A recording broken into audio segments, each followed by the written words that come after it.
From the National Newsroom of the Canadian Press, I'm Lisa Laporte. Canada is one of 3 countries threatening action against Israel, including sanctions.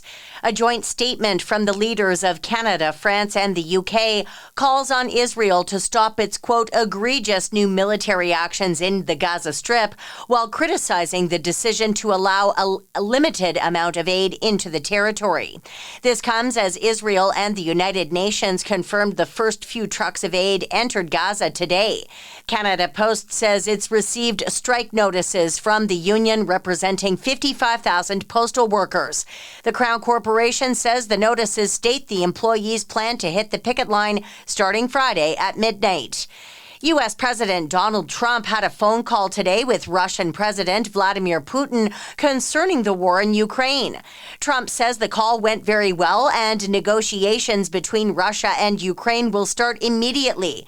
Here's reporter Rachel Scott. Mentioning in this lengthy Truth Social post that he had discussions not only with Zelensky but with other world leaders, even offering up Pope Leo and the Vatican possibly as a place that could host these discussions between Putin as well as Zelensky to try to reach a resolution to end this war. Putin recently rejected an offer by Ukrainian President Volodymyr Zelensky to meet in person in Turkey as an alternative to a 30-day ceasefire urged by Ukraine and its Western allies, including the U.S. Venezuela has banned flight arrivals from Colombia because of an alleged anti-government plot. Officials say more than 30 people have been detained by authorities accused of plotting activities to destabilize the South American country. An archaeological dig has found remnants of a prehistoric past in the Montreal area. Archaeologist Yves Chrétien says workers in Sorel-Tracy, Quebec, have brought up stones that bear marks made by Indigenous people somewhere between 6,150 and 8,200 years ago.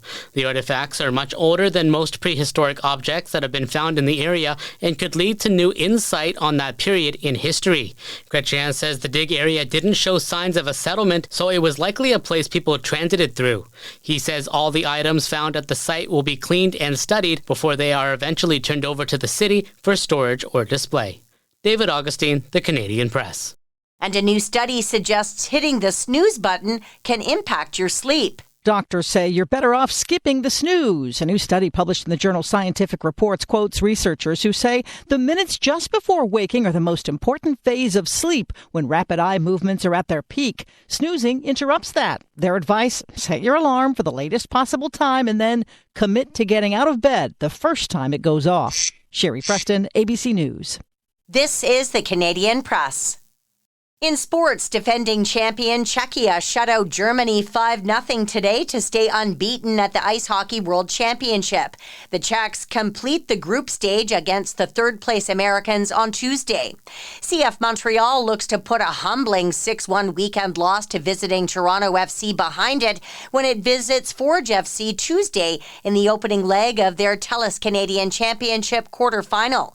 Montreal midfielder Victor Loturi says his team is ready to turn the page on the lopsided league defeat. The mood is the same. Obviously, we're going to work as hard as we can still, as we've been doing, and that's all we can do, really. Montreal and Forge have played in the Cup the last 4 years, with Forge winning last year after 3 straight losses to the MLS side. And the Toronto Blue Jays have today off before opening a series at home tomorrow against the San Diego Padres in Major League Baseball. From the Canadian Press, I'm Lisa Laporte. Thanks for listening. Don't forget to follow and subscribe. For more of today's top stories, visit thecanadianpressnews.ca.